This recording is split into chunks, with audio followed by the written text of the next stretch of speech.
Hello and welcome to the Apex Motorsport and to your first Motorsport Roundup.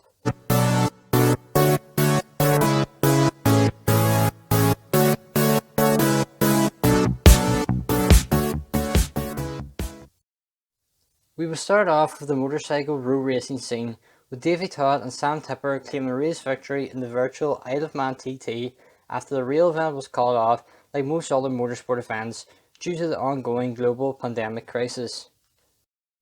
Sticking with motorbikes, two-time World Superbike champion James Tosland has backed Scott Redding to mount a title challenge against five-time champion Jonathan Rea this season.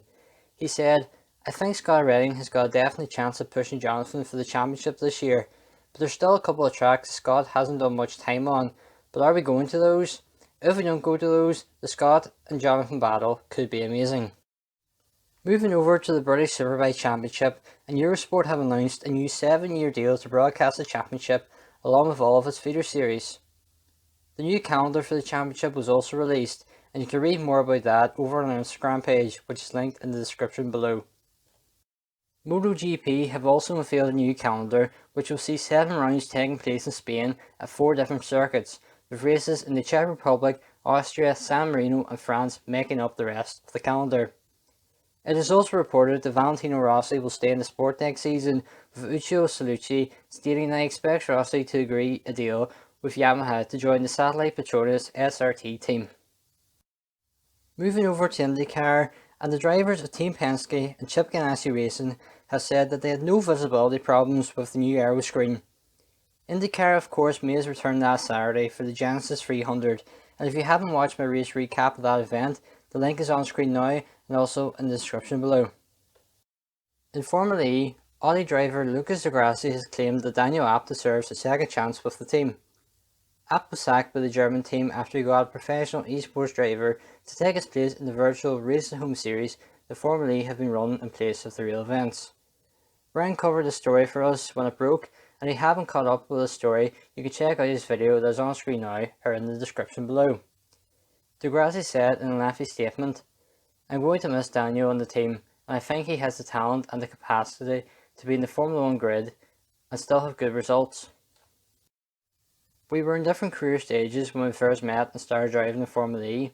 Daniel was coming from Formula 2, I was coming from sports cars after F1. I'm 7 years older, so I was more experienced and he learnt a lot from me. He became a very good driver while driving with us. He definitely deserves to be in the Formula E grid as a driver, and I think people underestimated his ability. He is very talented, has a very good speed, and in the last few years of the championship, I think he was extremely competitive, so he definitely needs to be there." Finally, we move on to Formula 1, and there's been a large number of stories coming out over the past few days. The proposed new Spanish-based team that was expected to come into Formula 1 within the next few seasons is still expected to happen, with the CEO of Monaco Increased Management, Salvatore Gandolfo, stating that the project is still alive. If you want to know more about this, then head over to theapexmotorsport.com or click the link in the description below. Mark Webber has stated that he expects former teammate Sebastian Vettel to take a sabbatical at the end of the season after it was announced that the German driver would leave Ferrari at the end of the 2020 campaign. Speaking on the F1 Nation podcast, Webber said, "I think he'll have a year off. I hope for all of us he can rejuvenate himself and get back into the spirit of wanting to be competing at the front again in Formula 1. Ultimately for me, it just got a bit harder. In your late 30s, that 10th just takes a little bit longer to get. It just gets a little bit more difficult." Mercedes have been back out on track at Silverstone, completing a 2-day test in their 2018 World Championship winning car. Bottas was out on day 1 for the Silver Arrows, while defending champion Lewis Hamilton took over on day 2. Ferrari are believed to have a few testing days organised at Furiano later this month, with Renault going out to Austria before any of the other teams to complete a test at the Red Bull Ring. McLaren cannot test the 2018 car, but Lando Norris has been completing some F3 tests in McLaren along with some karting, with the team looking at options for Carlos Sainz. Ferrari have also announced they plan to have female drivers within their academy setup, working with the FIA to host a 25 driver shootout for places on various programs the Scuderia run. Finally, there have been 3 further races cancelled of the season so far. The races in Azerbaijan, Singapore and Japan will all be left off the calendar this season, but Bahrain and Abu Dhabi are still earmarked to end the season. Formula 1 revealed a new European calendar containing 8 races starting in Austria on July 5th, with Formula 1 confirming that those 8 races will make up a World Championship, despite the requirements of 8 races over 3 different continents. So that is all the motorsport news and reports over the past few days.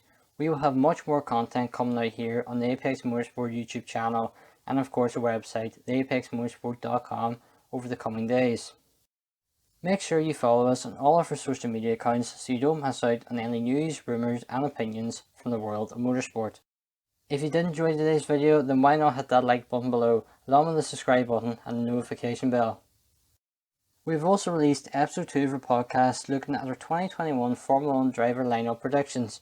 You can check that out on screen now, along with looking at a video of what Formula 1 drivers have been doing during lockdown.